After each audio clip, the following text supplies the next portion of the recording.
In this video, we're going to go through some of the settings. Now, the first thing you may or may not have noticed is that I'm using Firefox. Now, with the new Windows 10, you get a new browser called Microsoft Edge. And this is your default browser. So let's just bring this up. Now, Microsoft Edge is actually a really nice browser. It's a huge upgrade from Internet Explorer. So you will enjoy it if you were using Internet Explorer. It has a lot more features, and I will go through all of the features later on in a different video. Okay, so now I'm going to show you how you can set default apps. So I'm going to open Firefox now.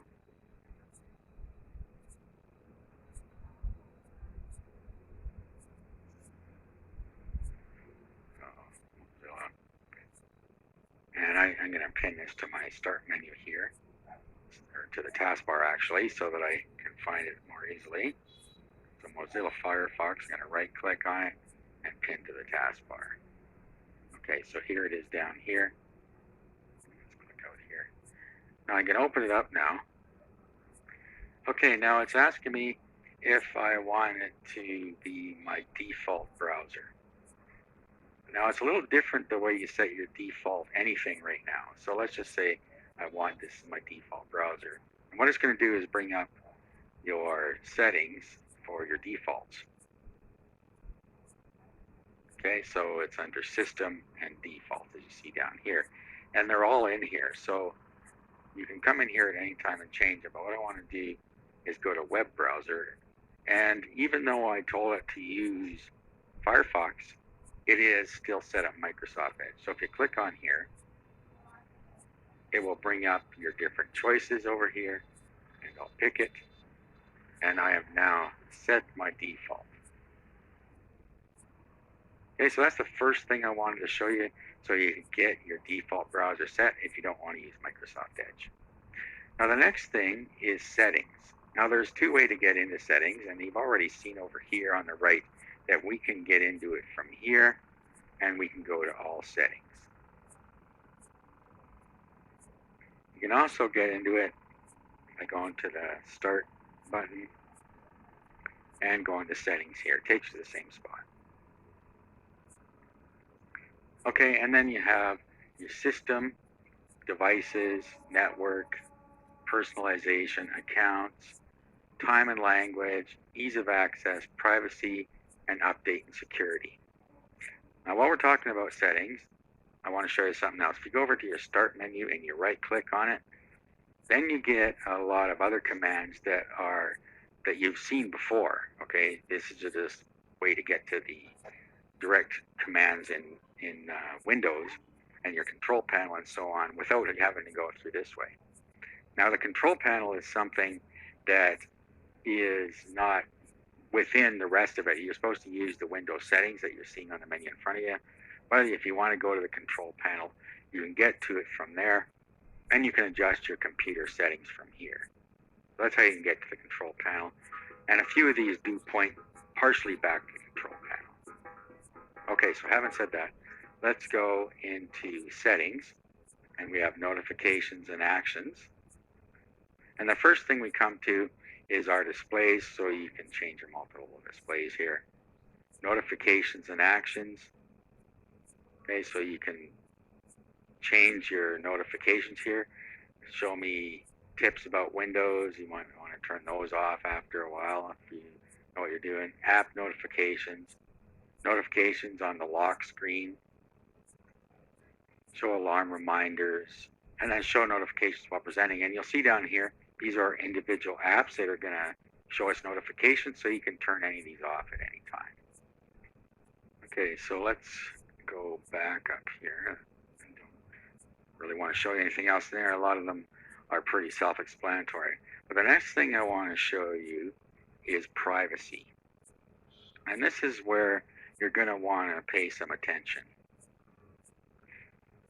Now, there are several things that Microsoft is keeping track of that you can turn off if you want. So send Microsoft info about the way I write to help improve typing and writing in the future. We have let websites provide locally relevant content by accessing my location. So I'm going to turn this one off, but you can decide what you want to do there. Now, your location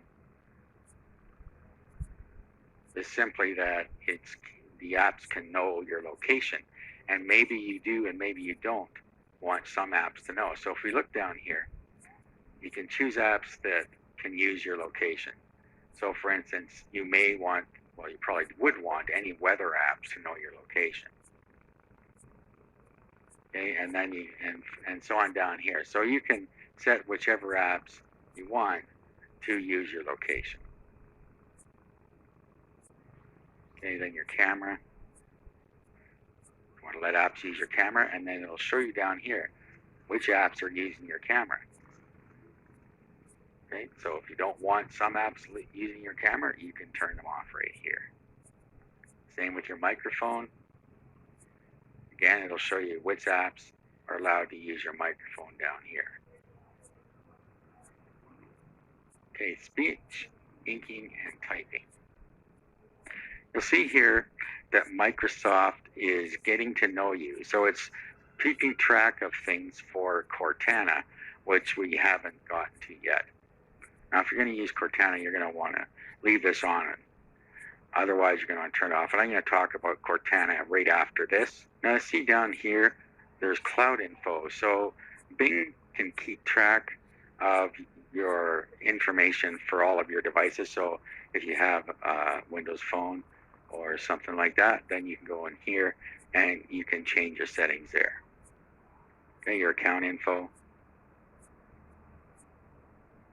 So let apps access my name, picture, and other account info. And then again, you can choose the apps that you're going to allow to do that down here. Your contacts. Okay, so these are the apps that are allowed to access your contacts. So you see that there is a lot of customization you can do to prevent apps from getting your information. Okay, and then your calendar. So you can let apps access your calendar, and then again, it tells you which ones, and you can turn them on and off as you like. Messaging. Okay, so everybody can send text or MMS. Radios. So your apps controlling your radios. Other devices. And then it does just what it says. It lets your apps automatically share and sync information from devices that aren't particularly paired to the particular device that you're on. Okay, and then next we have feedback. So this is the settings for the amount of feedback that is sent down to Microsoft. And then our background apps. This shows you the apps that are running in the background. And if you see some in here that you don't want running, you can just turn them off like that.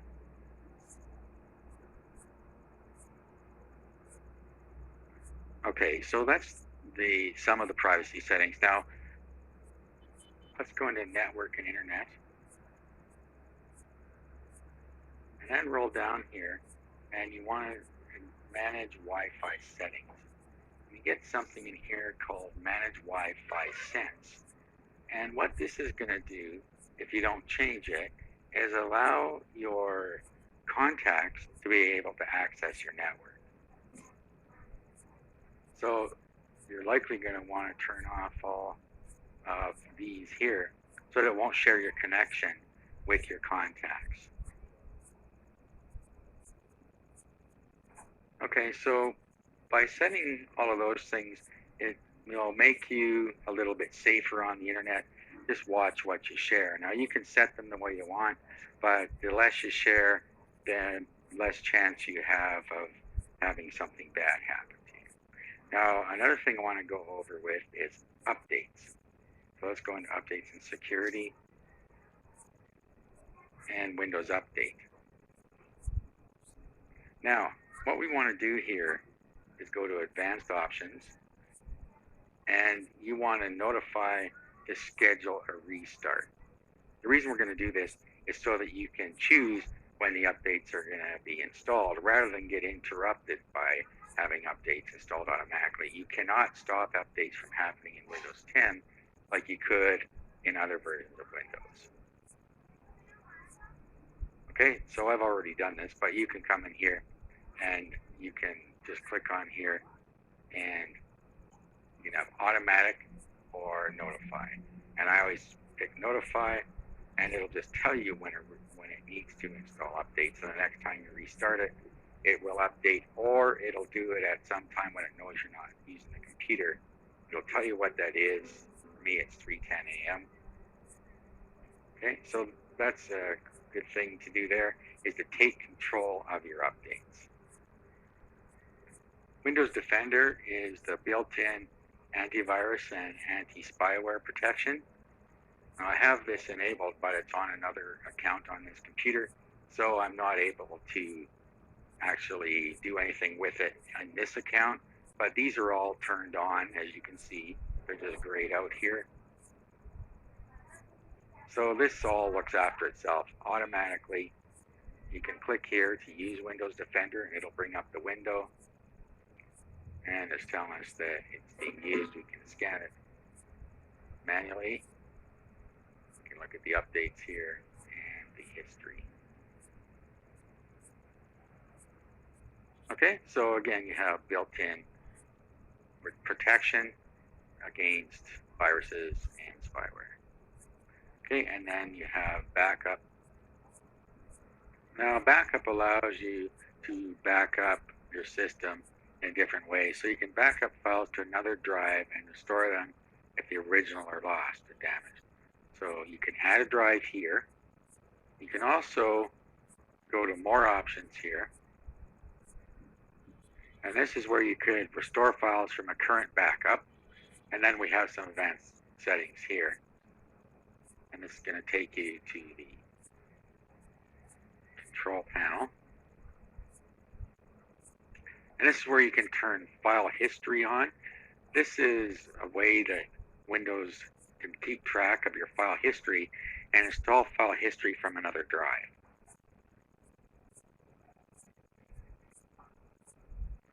So let's go back. Okay, and then we have recovery. Now, you can reset the PC. What this will do is it will reset the computer to factory, and you can either keep the files that you have on here or remove them and reinstall everything. So be careful with that. You can go back to a previous version of Windows if you upgraded from another version, and I upgraded from 8.1, as you can see here. So I could go back to that if I wanted to, and you only see this for 30 days. Now, I'm going to show you how to delete the old Windows system because it's still sitting on here taking up about 10 gig of space. I'm going to show you that in a little while. Then you have advanced startup. If you click on this, it restarts your system and brings up a startup menu where it'll let you either recover from a restore point, from a backup drive, from a backup partition, and some other things. So that's another way you can recover if you have a problem. There are the settings we want to set for privacy and protection. Okay, so we're going to continue with some more settings.